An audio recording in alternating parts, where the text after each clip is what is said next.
Well, g'day there everybody. I hope you've taken your seasickness pill, because I've got to move this camera. So just stick with me. This is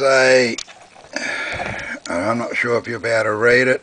It's an SPC, and it's got a number 24 stamped on it. But can you see the keyway? Can't get that camera any closer, or it'll be able to focus.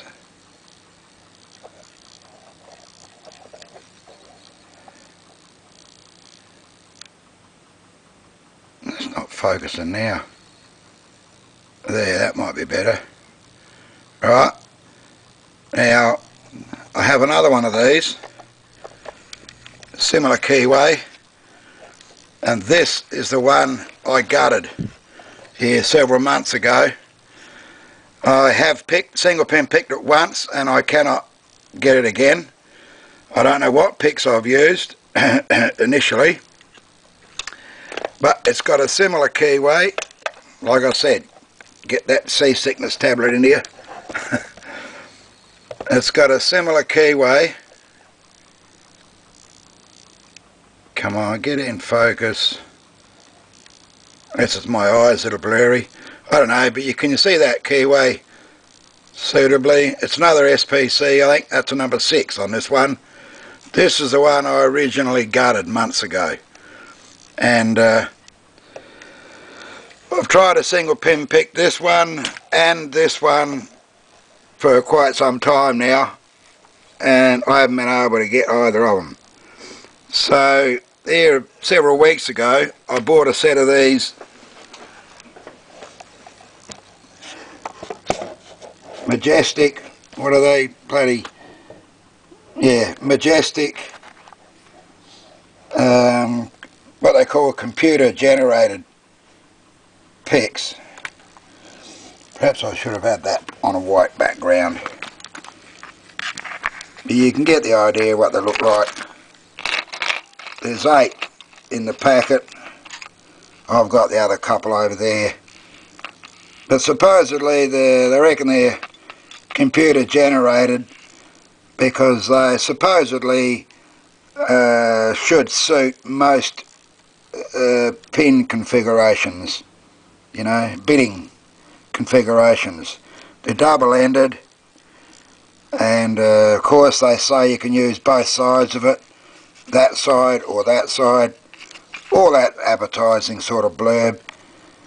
But even though they're fairly flimsy things, they're not very thick.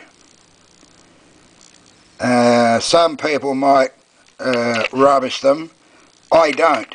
I got them mainly because of these keyways. I've got several bought picks sets. You know, here's the MPXS 32. I've got the bloody 2010. I've got a couple others there. But I've got Gosso, Clom, and I can't get any of them in these keyways. I just can't get them up past the... Well, this one's actually the worst of the two, I think. I just can't get it up past those top bloody wards there. They're too tight. I can get a pick up there, but I can't manoeuvre the bloody thing because of the warding. So I thought I'd try these, and I've been able to crack both of these. So anybody who wants to bag these out, feel free, but I certainly won't. They've opened these 2 locks for me. The only thing is you've got to be really careful. You can't lean too much weight on them because you'll stuff them up. They'll bend and carry on. Eventually they'll break because constant stress, bending, will weaken the molecular structure of the steel. It'll harden it up and then it'll make it brittle. So they're only very light use, and providing the springs aren't too savage in the locks, they should work fine. So now just give me a minute, I'll set this up. And we got it there. Right, now we shall show you how they work. Oh well, I'll show you how they worked on these two anyway. Where's my gear? Now, it's locked up. These are those, well, you locksmiths will know all about these, but maybe other people won't. That activates the bolt, goes into the door frame. That's the knob's supposed to go on that end, and in the centre is your push button lock. That's unlocked now. As you can see, that dog is going in and out. If I push that in, it's now locked. Okay. So I have to have it at an angle. I can't have the keyway straight up and down because the vice will hit that dog and push it in. I don't want that to happen, so I'm going to have to pick it on an angle. And this one, it so happens, opens anti-clockwise. So I've got to go in on an angle. Have I got that camera set up properly? I think I have. I've got to go in on an angle around the warding and work it up. No tension, but once I get it in there, I can then just jiggle it around a bit, and if I'm lucky, it'll work for the camo. This one's it's very stiff, so it's hard to tell when it's open or not.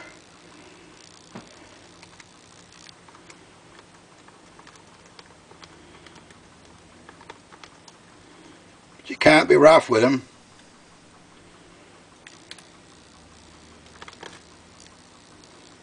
Now I'm not really sure which side. Actually, I think it's this one I used.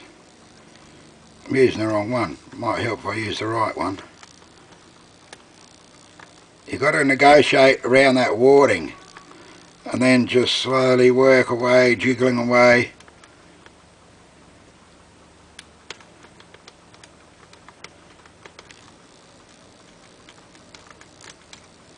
But this one's very hard, very stiff. So I've got to check it occasionally. I've got to hold the doorknob too, so the doorknob don't turn with it.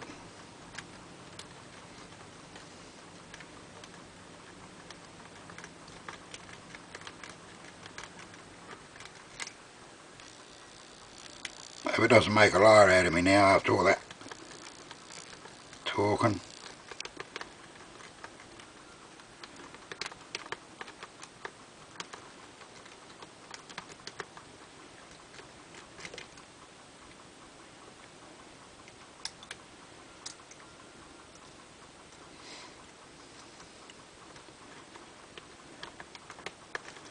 Come on, get in there in that warding. It's really hard to get around that warding. Oh, did that just go? Yeah, there, it's just gone.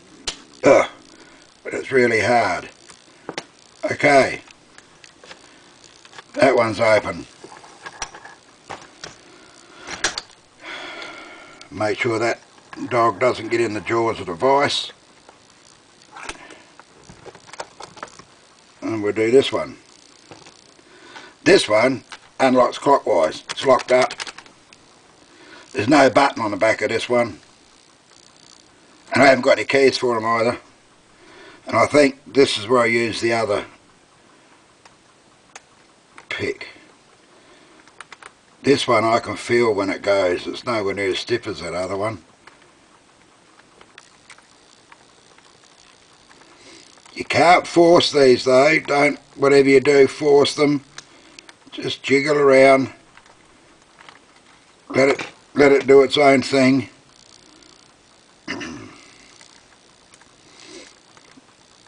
This keyway is a lot easier. Oh, there it goes.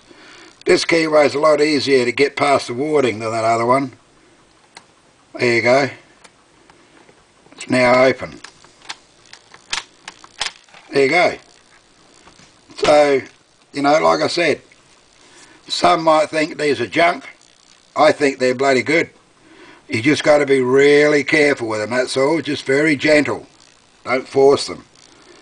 Okay, alright, thanks for watching that. Hooroo.